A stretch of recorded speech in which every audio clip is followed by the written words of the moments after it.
Alhamdulillahilladzi arsala rasulahu bil huda wa dinil haq liyudhhirahu 'alad dini kulli wa kafa billahi syahida. Asyhadu an la ilaha illallah wa asyhadu anna Muhammadan abduhu wa rasuluh, amma ba'd.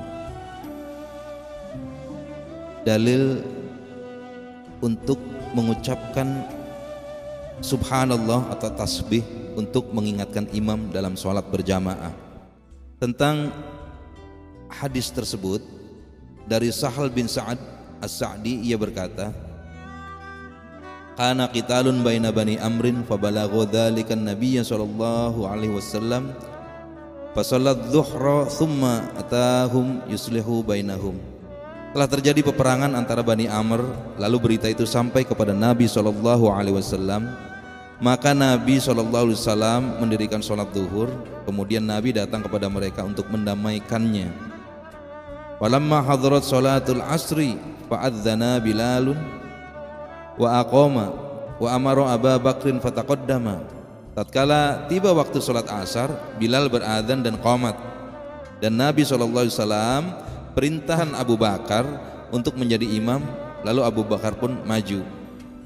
Waja'an Nabi sallallahu alaihi wasallam wa Abu Bakrin fi sholati fasyaqqan nasa hatta qama khalfa Abi Bakrin fataqaddama fi saffil ladzi yalih. Sudah itu Nabi sallallahu alaihi wasallam datang, sedangkan Abu Bakar dalam keadaan sholat. Artinya di sini kemudian Rasulullah ketika Abu Bakar sedang mengimami itu, Rasulullah datang untuk bermakmum, ya, dengan melangkahi orang-orang atau melewati celah-celah orang-orang makmum yang lainnya, sehingga Nabi SAW berdiri di belakang Abu Bakar lalu maju di shaf yang mengiringinya. Qala wa saffahal qaumu wa kana Abu Bakrin idza dakhala fis shalah lam yaltafit hatta yafrugha. Melihat itu para makmum menepuk tangan, mengirimkan isyarat tepuk tangan. Dan adalah Abu Bakar apabila masuk sholat, ia tidak biasa berpaling sampai sholatnya selesai.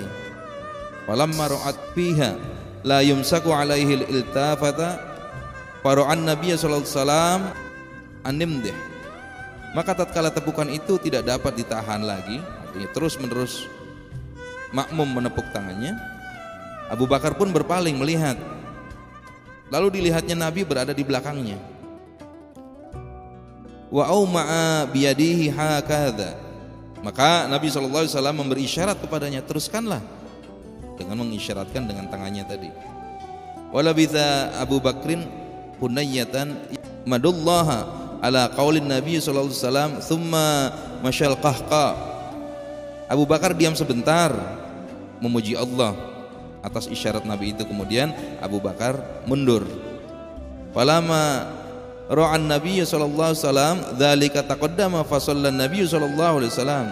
Tatkala Nabi sallallahu alaihi wasallam melihat yang demikian itu, melihat Abu Bakar mundur, tentu saja akhirnya Nabi maju dan mengimami orang-orang.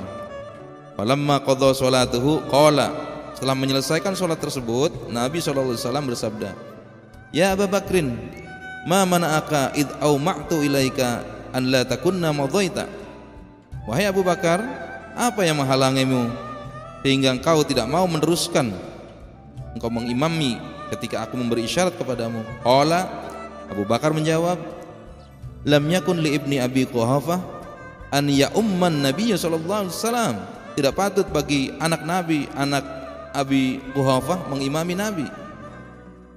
Wa qala liqaumi, Nabi kemudian bersabda kepada orang-orang, idza nabakum amrun falyusayyihir rijal wal yusaffihin nisa'u. Apabila kamu mendapati keadaan yang seperti ini, maka hendaklah para laki-laki mengucapkan subhanallah dan perempuannya menepuk tangan. Inilah dalil-dalil yang apabila kita kupas satu persatu dengan dalil ini terkait bahwa tentang teguran atau kata subhanallah dan tepuk tangan itu tidak disebutkan tempatnya, tetapi di hadis-hadis lain diterangkan bahwa itu di dalam sholat. Kedua, sebagai pokok ketentuan untuk menegur atau mengingatkan imam yang keliru, atau salah atau ragu-ragu dalam sholat adalah dengan ucapan tasbih atau subhanallah bagi laki-laki dan menepuk tangan apabila yang menegur itu perempuan. 3, dalam hadis-hadis dan riwayat-riwayat ada beberapa hal yang boleh dilakukan dalam sholat, diantaranya bagaimana hadis tadi, yaitu boleh masuk kita itu berjalan di sela-sela makmum sebagaimana yang dilakukan Nabi SAW dalam hadis tadi.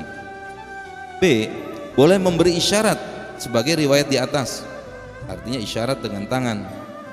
Lalu juga boleh mengucapkan tahmid alhamdulillah sebagaimana yang dilakukan oleh Abu Bakar tadi.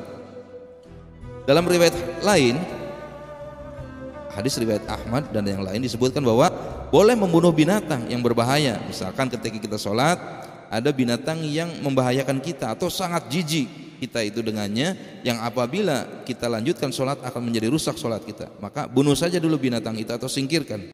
Kita juga bisa lihat dalil-dalil yang lain, riwayat Ahmad, Abu Dawud, Nasai, Tirmidzi, Daruqutni yang menyatakan bahwa boleh berjalan seperlunya ketika kita sholat itu. Dalam hadis yang lain riwayat An-Nasai, Tirmidzi, Bukhari disebutkan ketika orang dalam sholat kemudian dia bersin, dia boleh mengucapkan alhamdulillah ya. Kemudian yang lainnya hadis tentang boleh menolak orang yang melewati sutroh kita ya.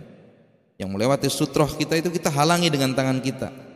Ini tentang ketentuan-ketentuan yang terkait dalam pelaksanaan sholat.